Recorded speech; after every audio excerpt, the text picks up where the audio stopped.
Kepala Staf Angkatan Darat Jenderal Dudung Abdurrahman membantah tudingan anggota Komisi 1 DPR fraksi PDI Perjuangan Effendi Simbolon yang menyebut dirinya tak harmonis dengan Panglima TNI Jenderal Andika Perkasa. Ketidakhadiran Jenderal Dudung di rapat DPR bersama TNI karena Jenderal Dudung ditugaskan Panglima mengecek kesiapan pasukan Batalion 143. Jenderal Dudung bilang pertanyaan anggota DPR di rapat kadang tidak fokus dengan agenda pembahasan. Makanya saya kadang-kadang kalau kita rapat RDP itu biasanya topik sudah ditentukan yang akan dibahas masalah anggaran. Terkadang tidak fokus kepada pertanyaan atau bahasan itu, menanyanya yang enggak jelas saja gitu loh. Ya. Saya dengan Panglima TNI sampai sekarang masih baik-baik saja. Tidak ada perbedaan apapun. Anggota Komisi 1 DPR fraksi Golkar Dev Laksono merespon pernyataan KSAD Jenderal Dudung Abdurrahman yang bilang pertanyaan anggota DPR di RDP karena tidak fokus dan mengada-ngada. Dev Laksono bilang pernyataan KSAD Jenderal Dudung tidak tepat karena DPR menjalankan hak konstitusi untuk bertanya pada sebuah mitra yang diundangnya di rapat.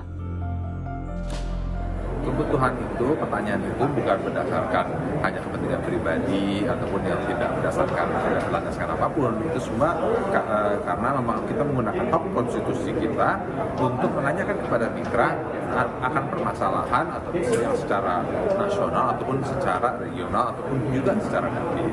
Jadi saya rasa tidak tepat kalau dikatakan bahwa anggota DPR itu sering mengada-ngada. Kebersamaan Panglima TNI dan Kepala Staf Angkatan Darat tentu ditunggu publik untuk menepis isu ketidakharmonisan keduanya. TNI sebagai lembaga yang bertugas menjaga kedaulatan negeri ini diharapkan tetap solid di antara petinggi-petingginya. Tim Liputan Kompas TV.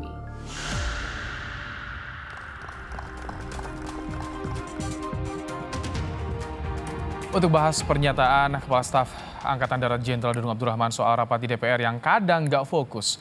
Saat ini kami sudah bersama dengan Laksamana Muda Soleman Ponto, mantan Kepala Bais TNI. Selamat petang, Pak Soleman. Selamat petang, selamat sore. Baik, Pak Soleman, apa pendapat Anda soal pernyataan Pak Dudung tadi? Jadi begini, kita harus melihat bahwa ada dua budaya di sini, budaya DPR dan budaya militer. Nah, Pak Dudung ini adalah seorang militer, maka budaya militer. Apa budaya militer? Kalau kita diundang rapat, kalau sudah berbicara rapat, berbicara tentang A, ya sudah, yang A saja yang berbicara yang sudah pasti-pasti. Tapi di dalam rapat resmi itu kita tidak akan membicarakan hal-hal yang baru dugaan, yang tidak masuk dalam agenda, yang lari kemana-mana. Nah, sedangkan di budaya DPR, itu ketika berbicara itu bisa kemana-mana. Nah, itulah yang dikatakan Pak Dudung itu tidak fokus. Karena di militer itu sangat rigid. Kalau dibilang mau bicara A, ya sudah A. A, B, ya A, B. Tapi Pak Soleman, apakah salah kalau misalkan DPR bertanya soal kehadiran Jenderal Dudung? Karena kan ngebahas soal anggaran TNI ketika rapat di awal pekan lalu itu. Nah, kalau kehadirannya pertanyaannya, undangannya kepada Panglima, kepada Kasat, atau kepada siapa? Kalau undangannya itu kepada Panglima dan jajarannya, maka sudah pasti Panglima akan bawa jajarannya. Tetapi kalau undangannya satu per satu, nah Panglima tidak tahu ini yang Kasat diundang atau tidak. Makanya bisa saja beliau tugaskan si Kepala Staf pergi ke tempat lain. Kalau tidak tahu undangannya itu tidak disebut dengan jajarannya. Jadi kita lihat aja undangannya seperti apa itu. Kalau disinggung soal tadi ketidakharmonisan kan, kalau TNI terpecah bahaya juga, makanya ditanya soal ketidakharmonisan. Oke, tidak harmonis. Tidak harmonis itu apa dulu? Kalau hanya tidak harmonis, kalau tidak harmonis itu artinya beda pendapat, itu bukan hal yang luar biasa. di militer itu sudah terbiasa beda pendapat itu. Oke. Itu bukan yang tidak biasa, itu kalau sudah ada pasukan yang lalu lalang sendiri di luar komando. Nah, itu baru. Tetapi kalau sepanjang pasukan masih bisa dikendalikan 100% oleh Panglima TNI, itu artinya masih solid. Baik. Kalau ada beda pendapat, ada disharmoni, itu biasa-biasa saja bagi militer itu. Jadi Anda sepakat dengan pernyataan Jenderal Dudung soal pertanyaan di DPR kadang tidak fokus? Ya betul, saya sepakat itu. Karena ya, saya melihat dari kacamata militer, pasti saya dengan beliau sama. Karena Baik. seperti kemarin, saya melihat bagaimana Pak Effendi Simbolon sampai berbicarakan bagaimana TNI tidak bedanya dengan gerombolan. Wah, ini Baik. kan lari kemana-mana ini. Pak Soleman, Itu kan tidak boleh. saat ini kami sudah bergabung juga bersama kami ada anggota Komisi 1 DPR fraksi Partai Golkar, Bobi Rizaldi. Selamat sore Pak Bobi. Bobi, ketemu lagi. Pak Ponto, Selamat Baik. sore Pak Bobi. Ketemu Pak Bobi, lagi. silakan langsung tanggapi. Tadi katanya Komisi 1 DPR nggak fokus Pak Bobi dalam rapatnya. Gimana tanggapannya Pak Bobi? wah ini kalau soal nggak fokus kan juga agendanya itu adalah rapat anggaran dan isu aktual. Tapi ya seperti yang tadi sudah disampaikan Pak Ponto, ya Komisi 1 itu kan orangnya 50 orang lebih. Jadi apa yang ditanyakan per orang itu bukan mencerminkan keseluruhan komisi yang ingin menanyakan. Jadi ya baiknya jangan digeneralisir sehingga kalau misalkan pertanyaan itu pun juga sebenarnya pertanyaan biasa-biasa saja ya. Yang nanya juga nggak banyak. Jadi harusnya langsung direspon cepat saja oleh Bapak Panglima dan juga saya rasa respon di media juga sudah bagus. Akan tetapi ya itu tadi di komisi itu kan orangnya banyak. Jadi bukan berarti kalau satu orang menanya itu merepresentasikan seluruh anggota komisi yang ingin menanyakan hal tersebut. Itu Jadi bukan. tidak sepakat ya Kalau- soal dibilang tidak fokus Pak Bobi? Ya, bukannya tidak fokus. Setiap orang itu kan memiliki hak bertanya yang apa saja bisa ditanyakan karena terkait dengan isu aktual. Tetapi jangan juga digeneralisir bahwa pertanyaan tersebut merepresentasikan semuanya. Kalau banyaknya orang ingin menanyakan hal yang sama, itu sudah menjadi agenda rapat. Nah, ini kan bukan. Baik. Pak Ponto, gimana? Itu kan hak bertanya, hak konstitusi. Silakan Pak Ponto. Itulah yang saya bilang tadi, itu kan budaya. Itulah yang saya bilang budaya di DPR, orang per orang bisa bertanya dengan haknya dia sendiri. Sedangkan budaya militer itu satu orang, satu. Kalau sudah bilang komando 1A, ya hanya A itu aja, jangan kemana-mana. Jadi kacamata Pak Dudung melihat, dia tidak melihat di sana ada 56 orang. Yang dilihat itu Komisi 1. Lah ini Komisi 1 kok nanyanya kok banyak sekali. Kan itu aja. Kalau yang undang DPR berarti boleh dong. Budayanya ikut budaya DPR atau gimana Pak Ponto? Lah, kan dia tidak nah ini tadi beliau itu tidak memahami budaya DPR 56 orang, 56 suara. Tapi kalau di budaya militer, ya satu orang ya satu suara. Nggak boleh ada yang sudah bilang agenda A, lalu ada yang wakilnya kasat bicara B, yang ini nggak boleh. Kalau undangannya A, ya semua dari atas itu A. Walaupun yang datang itu 56 orang. Nah ini kan bedanya di situ. Jadi gimana Jadi tidak punya. Pak Bobi? Jadi ya ini beda budaya bilang. Tadi Pak Bobi jelas sekali. 56 orang, 56 punya hak. Ya, Kalau beda budaya gimana menyatukannya Pak Bobi? Agar Gitu. sinkron nih. Ya, kita Indonesia aja 543 bahasa bisa menyesuaikan semuanya dengan bahasa Indonesia.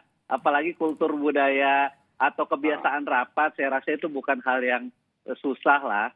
Iya. Pak Ponto tahu lah, gampang lah menyesuaikan, apalagi kalau dibahas kan langsung menyesuaikan. Sitcom, Betul. kondisi malah. Tapi gimana Pak Bobi Anda lihat soal pernyataan kasat kepada Komisi 1 DPR? Ya saya rasa tidak masalah, itu biasa-biasa saja, bukan hal yang substantif bahwa ada penghinaan, contempt of court, biasa-biasa saja. Jadi saya sih yakin bahwa ini sudah bisa diselesaikan lah, tidak perlu ada polemik di publik lagi soal ini.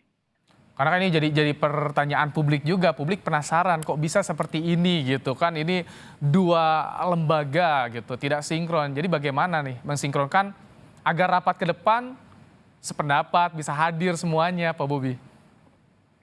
Ya sebenarnya kalau misalkan yang dikatakan masalah hadir tidak hadir itu sebenarnya hal yang biasa. Dalam rapat-rapat sebelumnya juga banyak yang hadir cuman wakilnya saja, dan kebiasaannya pada rapat terakhir sebelum pengesahan undang-undang APBN itulah semuanya kumpul. Jadi hal ini ya nanti bisa saja disampaikan secara gestur pas lagi rapat terakhir. Dalam masa sidang ini kita masih ada 1 kali lagi rapat dengan Kemhan dan juga seluruh UO, Mabes dan seluruh Matra. Jadi ya dengan ada kehadiran nanti saya rasa udah selesai lah ini. Ini kan ada tugas pengawasan juga nih kepada lembaga mitranya nih Pak Bobi, kan kalau misalkan rapatnya tadi bisa hadir atau tidak hadir kan bagaimana pengawasannya Pak Bobi? Karena betul yang tadi disampaikan Pak Ponto, karena agenda utamanya adalah anggaran, sehingga anggaran itu kan penggunanya, PA-nya yaitu di Kemhan yang lead-nya. Mereka hadir artinya bersiap kira-kira ada pertanyaan terkait dengan penganggaran yang detail, karena kan kita tidak bisa membahas satuan 3, tetapi kalau satuan satunya terlalu general, ya mungkin perlu didalami oleh dari Matra. Nah, tetapi nanti misalkan kalau tidak salah sebelum ada rapat terakhir ini kita ingin rapat khusus mengenai kejadian di Papua, mutilasi, perdagangan senjata, yang itu akan menghadirkan dari Bapak Panglima dan Angkatan Darat. Nah, itu belum diagendakan, tetapi kemarin sudah dimintakan oleh salah satu anggota yang nanti sebelum rapat anggaran yang sebelum penetapan itu ada rapat lagi. Ya di situ kan kita bisa lihat. Jadi sebenarnya bukan hal yang suatu hal yang luar biasa lah ketidakhadiran itu, karena memang rapat kemarin itu adalah rapat anggaran yang lead-nya itu memang Kemhan. Pak Ponto, Anda mendorong soal audiensi rapat di DPR ini harus ada diatur lagi Pak Ponto ya, kemarin bilang gitu. Seperti apa sih aturannya? Begini yang saya bilang diatur itu, ketika ya situasi dalam rapat itu yang enak lah, seperti saya sama Pak Bobi ini bicara, ini kan enak. Nah, kalau situasi seperti kita berdua ini berbicara itu, walaupun beda pendapat itu terjadi di DPR, itu kan itu enak. Coba bisa bayangkan yang kemarin itu, apa seperti kita bicara sekarang. Kan beda.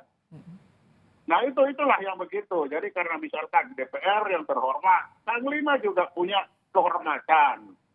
Jadi ketika kita berbicara sama-sama tahu, saling menghormati, itu tata cara berbicara itu akan beda. Jadi tidak ada hal-hal yang tidak perlu keluar seperti apa ini seperti gerombolan begitu. Nah, itu tidak perlu, itu begitu. Itulah yang dibilang yang fokus-fokus saja lah. Kalau memang retak di mana, pasukan mana yang tidak patuh dan taat kepada perintah, kan itu fokus itu. Tapi tidak usah kemana-mana. Apalagi bilang TNI sebagai ormas, itu kan tidak perlu. Itu yang dinamakan tidak fokus, yang begitu itulah. Pak Bobi, itu yang dinamakan tidak fokus kemana-mana. Jadi bagaimana ke depannya agar tadi bisa lebih baik lagi lah, karena ini kan untuk kepentingan bersama juga.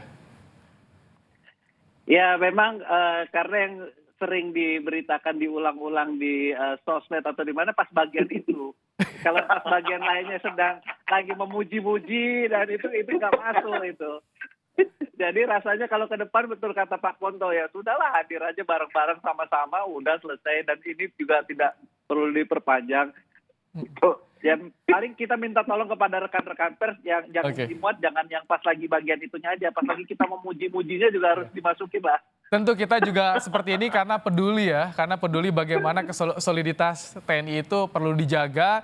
Betul, kita akan tunggu bagaimana nanti penampilan bersama di muka publik Panglima dan juga Kasat, terutama ini karena yang disoroti oleh Komisi 1 DPR.